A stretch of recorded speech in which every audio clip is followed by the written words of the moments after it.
Jangan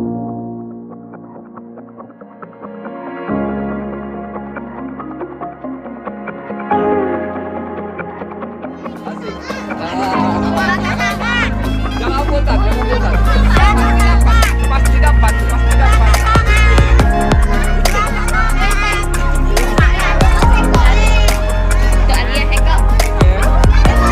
Cukup,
Mukhtar Hadi atau biasa kita panggil Bang Borju.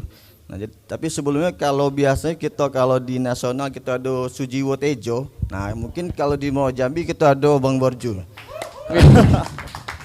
Yang bisa dikatakan seniman, budayawan dan juga aktivis, ya. Tapi apa kemarin aktivis, Bang? Aktif berkantong tipis. Nah, jadi ya yang mau saya tanyakan dari Bang Borju, yang menarik bagi saya yaitu sekolah alam raya. Di apa yang memotivasi Abang untuk membuat sekolah alam raya itu? Dan ini kan sudah berjalan lama nih. Nah, apa dampak yang dirasakan sekarang dari sekolah alam raya tersebut? Mungkin motivasinya dulu lah, jalannya kayak mana tuh? Oke, saya kasih salam pamungkas dulu. Burung balam di atas batu. Assalamualaikum warahmatullahi wabarakatuh. Oke, terima kasih kepada kawan-kawan poli umum, abangku yang saya hormati, ya, ada Abang Edison, Pak Kadis, Abang. Terima kasih banyak. Sudah apa ya? Sudah mengajak saya, gitu ya, berbagi di Siko. Dari apa yang pengen saya sampaikan itu cuma pengalaman praktek. Jadi apa yang saya lakukan setelah selesai dari kuliah balik ke kampung. Nah, ada keresahan, masing-masing individu pasti ada keresahan yang pengen dicapai itu. Nah, ketika tingkat penasaran makin tinggi, selama berkawan dengan kawan-kawan lain itu kan ada sering kita dengar Indonesia itu akan mewujudkan pendidikan gratis. Anggaran pendidikan 20% harus dilaksanakan. Tapi dari tahun ke tahun kok isu itu terus itu, tapi ya alhamdulillah belum juga kan. Iya, belum juga. Nah, daripada menunggu, maka untuk melepas keresahan itu maka dibuat. Nah, berkat kawan-kawan juga di Muara Jambi, digaraplah sekolah alam raya Muara Jambi, Saramuja, yang awalnya ada juga yang sempat nyebut sekolah alam gaib, gitu kan. Nah, pokok berbagai macam, tapi itu kita buat. Dan penasaran pun terjawab, gitu. Nah, bagaimana hidup itu pengen bahagia, gitu. Nah, orang bisa nerima bahagia, apa yang ada di pikiran, kalau disimpan dewe, saya rasa sama dengan komputer, lama-lama bakal hang, gitu. Jadi di situ digaraplah sekolah alam raya Muara Jambi, dan kawan-kawan ikut terlibat, dan program itu berjalan dari 2010. Nah, dari 2010 bangun komunitas berbagai macam di Muara Jambi, di sektor kebudayaan, bercakap budaya, bercakap tentang wisata, itu digabung event kegiatan seni budaya, kita ramuh di situ. Nah, tapi yang masih kurang tuh di tingkat pendidikan, bahwa kita semua tahu di Muara Jambi ada pusat pendidikan Candi Muara Jambi, dan rohnya itu pengen kita angkat. Kalau dulu kita di Jambi punya tempat pendidikan yang luas ceritanya, nah ngapa dak kini kita hidupkan. Nah, itulah yang melatar belakangi pertama. Lalu kan sudah berjalan kurang lebih 11 tahun Bang ya. Nah, apa dampaknya paling dirasakan kalau untuk sekarang dong dari kalau sekolah tersebut? Dari sekolah itu saya kan berjalan dengan peserta didik, Bang. Jadi peserta didik saya yang di 2010 itu tumbuh remaja, akhirnya satu duduk sama kita. Ya.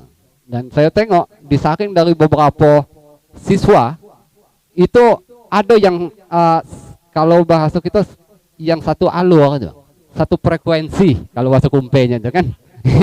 Satu frekuensi. Nah, ya tidak tahu lagi itu kan perasaan saya itu kan anak muda diri itu kan sebaya gitu. Nah, dari situ dia paham bercakap tentang budaya, dia nyambung, sudah itu lebih.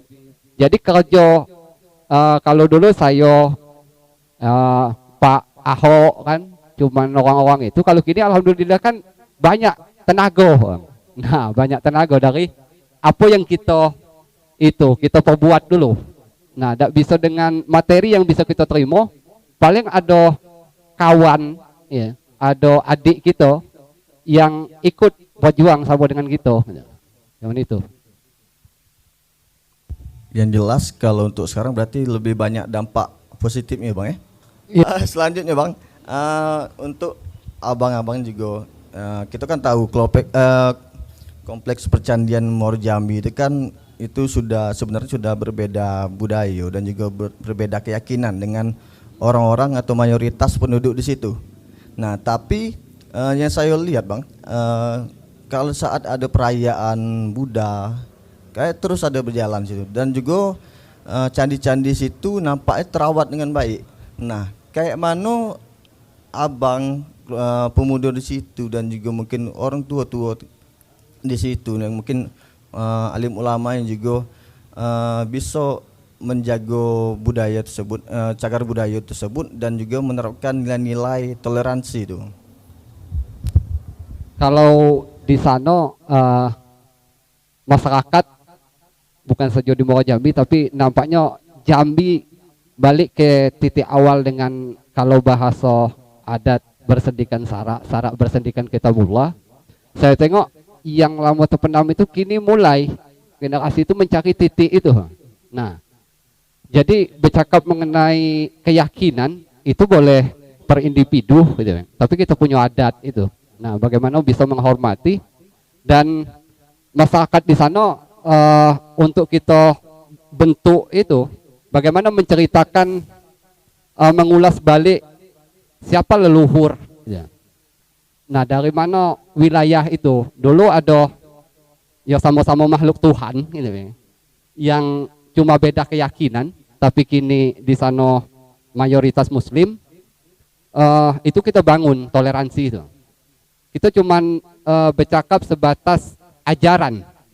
Jadi tidak lagi bahas tentang akidah atau keyakinan, itu intinya. Kalau dulu ya pada awalnya misalkan saya Ahok sering berata dulu di sana, sering bawa tamu biksu segala macam.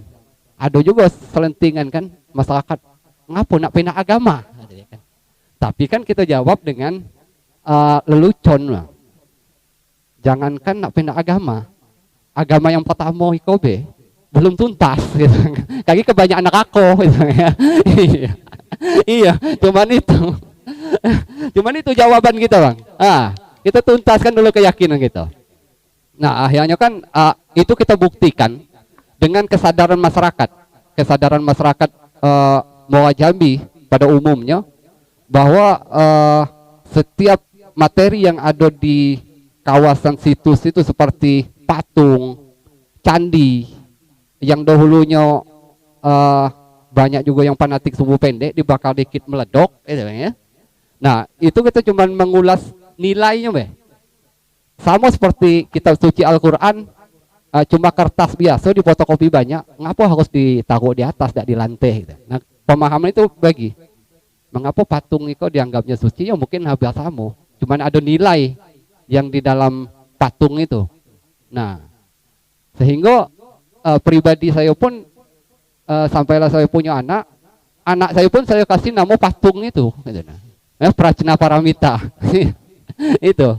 Jadi kita tunjukkan, ini kan kita tantang lagi, kata seorang kawan, kita tantang lagi umat Buddhanya yang bagi nama anaknya anak Muslim. Ya, misalkan Ahmad apa kan, tapi agama Buddha, gitu kan. Nah, itu konsepnya. Oke. Selanjutnya, Bang, salah satu juga yang menarik yaitu topeng labu. Nah, di topeng labu kan itu budayanya ini sebenarnya sempat agak menghilang tuh ya. Iya. Nah, jadi kayak mana tuh proses budaya tersebut bisa balik lagi, dan mungkin boleh diceritakan dikit lah apa sebenarnya topeng labu itu. Oke. Topeng labu Muara Jambi itu bentuk kesenian tradisi yang turun-menurun yang ada di Muara Jambi, setiap lebaran dimainkan.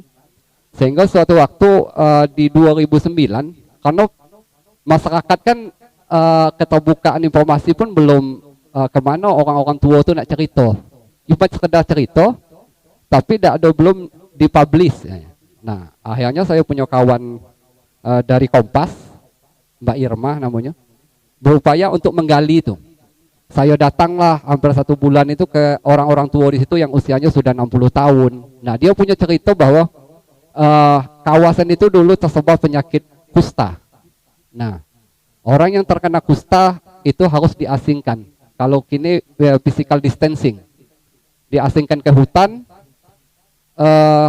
Ketika lebaran dia balik ke kampung, dan disitulah muncul nilai yang kita gali bahwa bagaimana makhluk lain itu bisa memanusiakan manusia.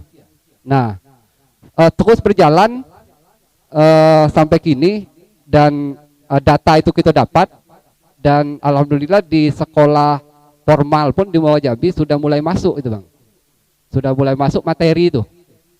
Nah, kini kan tinggal bagaimana di sekolah alam pun juga. Nah, kepengen cita-cita kita itu bagaimana di instansi pemerintahan, dinas pendidikan kabupaten bisa memasukkan kurikulum itu misalkan di budaya daerah atau muatan lokal, dan materi itu secara komunitas bakal kita siapkan, karena kelemahan kita kan nyusun kurikulum itu. Iya. Nah, sampai kini tetap dimainkan dengan nilai-nilai yang ada di dalamnya, dan kita yakinkan kepada masyarakat bahwa kita kaya dengan budaya dan bagaimana masyarakat percaya diri gitu. Tidak ada selalu di Jambi, mohon maaf, nyeritakan Candi Borobudur gitu, Candi Prambanan, padahal candi di Jambi dewe tidak pernah dicakapi gitu. Jadi kenal dulu daerah kita barulah nyeberang gitu. Mungkin itu.